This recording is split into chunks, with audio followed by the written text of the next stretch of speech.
دینی حکمان جا آزاده بستن. ای جان دیل برارن خخورن، شمان که دینی حکمان اصول دنیدی مگه ننیدی که اصول تا وقتی این فرستر حکم کنی که اون زنده ببه؟ شمیره مثال بزنم. دینی حکمان مطابق ایت زنه که عروسی بکوده تا او وقت که اونی مرده زنده ایسه اونی جا پابنده و اونی امره عهد داره، ولی اگه اونی مرده بیمیره جیو دینی حکمان که اون مرده که پابند کودی آزاده بی. اتوایی تا وقتی اونی مرده زنده ایسه اگه ایت مرده که دیگه امره جنسی ارتباط بداره اون زناکار دوخانه ده، ولی اگه اونی مرده بیمیره او دینی حکم جا آزاده بی و اگه که ایت مرده که ده امره عروسی بکنه زناکار نیه. می برا رو خخورن مسیح جسم وسیع شمانن دینی حکمان رو بمر دیدی که بتنید این فردیشین بیبید.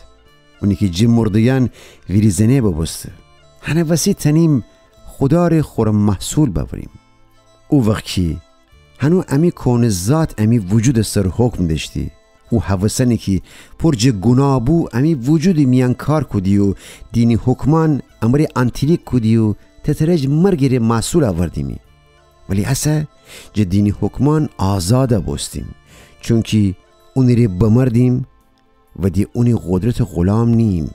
اصلا تنیم خدای خدمت بکنیم نه قدیم را روش همونستن، یعنی بینوشته بابست قانونان اطاعت کدن امره، بلکه جه خدا روح را روش کی زندگی.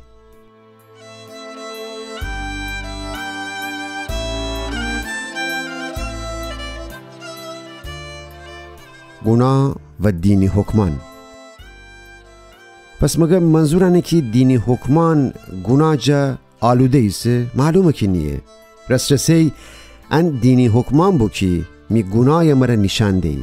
مثلا برم اگه دینی حکمان نگفته بود تما نکن، هی وقت نفهمستیم که تما کدن گناهیه، ولی گناه جه او فرصت که دینی حکمان به وجود اولی استفاده کدی که هر جور تما می درون زنده کنه.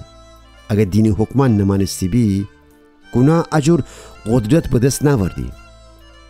ای وقت بو که بدون انکه دینی حکمان بدنیم زندگی کنیم، ولی وقتی حکمان جا خبردار بستیم بفهمستیم که اوشنه می پاجیر بنم و هنوسی گناهکارم و مردن ری محکومم.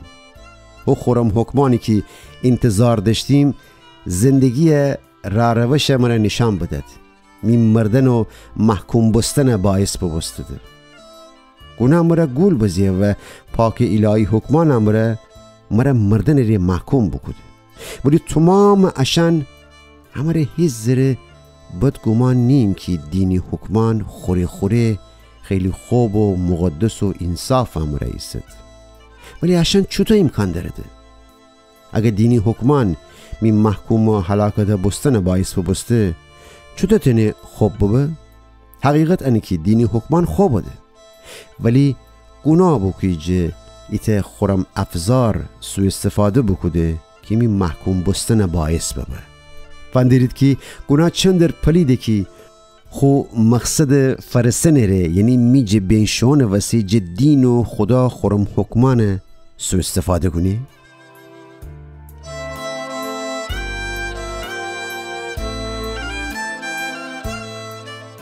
گناه امره فکشتکش. پس دینی حکمان خوب ده و اونی درون اشکال نه اشکال می درون نه که هچین ایتا غلام منستن گناه بفروخته ببستم. هنه وسی می کارن اختیار نرم، چونکه هرچی حق سای زنم درست کار انجام بدم نتنم، بلکه او کاری کنم که اونو جا نفرت دارم.